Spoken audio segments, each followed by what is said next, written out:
یہ 6 نمبر جو ہیں، 6 صفات، اس کی حقیقت اللہ ہمیں نصیب فرما۔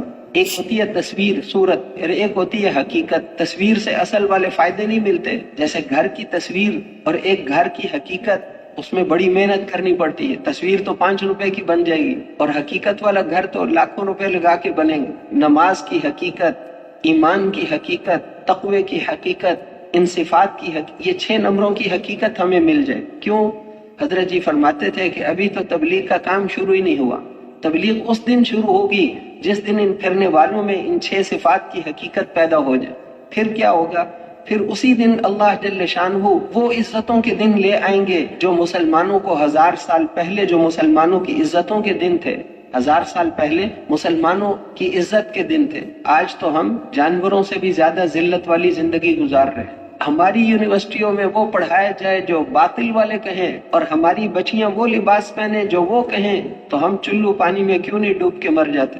وَأَنْتُمُ الْأَعْلَوْنَ إِن كُنتُم مُؤْمِنِينَ، اللہ کا فیصلہ ہے، اگر تم ایمان والے ہوگے تو دنیا میں غلبہ تمہارے علاوہ کسی کا نہیں ہو سکتا، اور وہ نہیں ہے تو اس کا مطلب ہے کہ پھر جب بھینس دودھ دینا ہی چھوڑ دے تو پھر اس کو قصائیوں کے حوالے کر دیا جاتا ہے۔ آج مسلمان ذلتوں کے عادی ہو گئے، یہ سمجھتے ہیں کہ شاید مسلمانوں کی زندگی ایسے ہی ہوگی جیسے ہم ذلیل ہو کر زندگی گزار رہے ہیں، ہمارے ملک میں ان کی باتیں چلیں، ہمارے ریٹ وہ طے کریں۔ یہ کیوں ہے؟ اس کی مثال، عادی ہونے کی مثال ایسے ہے جیسے ایک عورت کی چمڑے والوں کے گھر میں شادی ہوگی جو کھالیں جمع کرتے تھے، تو اس نے بہت شور مچایا کہ یہاں تو بدبو بہت ہے۔ وہ کیا کرتے ہیں؟ ان کا تو کام ہی یہی تھا۔ 10-12 دن جب گزر گئے شور مچاتے ہوئے، پھر اس نے اپنی ساس کو، اپنے خاوند کی ماں کو کہا کہ الحمدللہ میری فکر اور کوشش کی برکت سے گھر سے بدبو تو ختم ہو گئی۔ تو اس کی ساس نے کہا کہ 25 سال پہلے میں بھی شادی ہو کر یہاں آئی تھی، تیری طرح میں نے بھی 10 دن ہی شور مچایا تھا، پھر میں بھی کہتی تھی بدبو ختم ہو گئی۔ بدبو ختم نہیں ہوئی، زیادہ ہوئی ہے، لیکن آج کے بعد مجھے اور تمہیں محسوس نہیں ہوگی، عادی ہو گئے۔ آج مسلمان ان ذلتوں کے عادی ہو گئے۔ نکلیں گے کب؟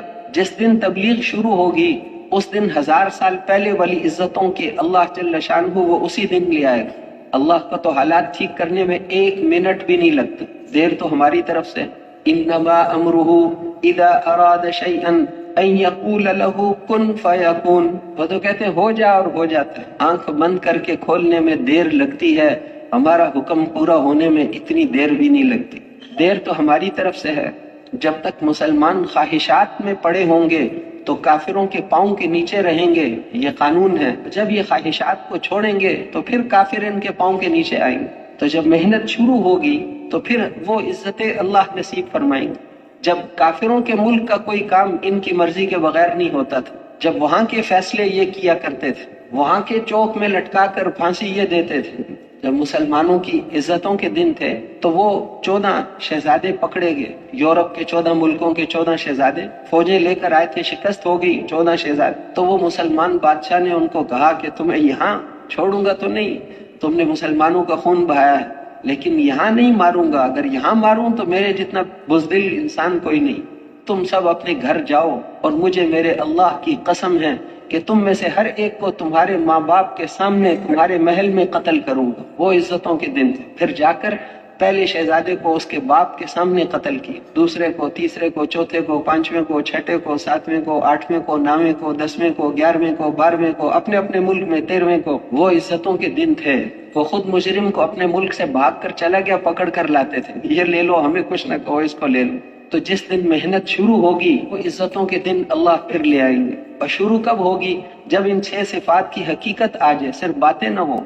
یہ زبان سے جو کر رہے ہیں یہ تو ایمان کی باتیں ہیں، ایمان تو دل میں ہوتا ہے۔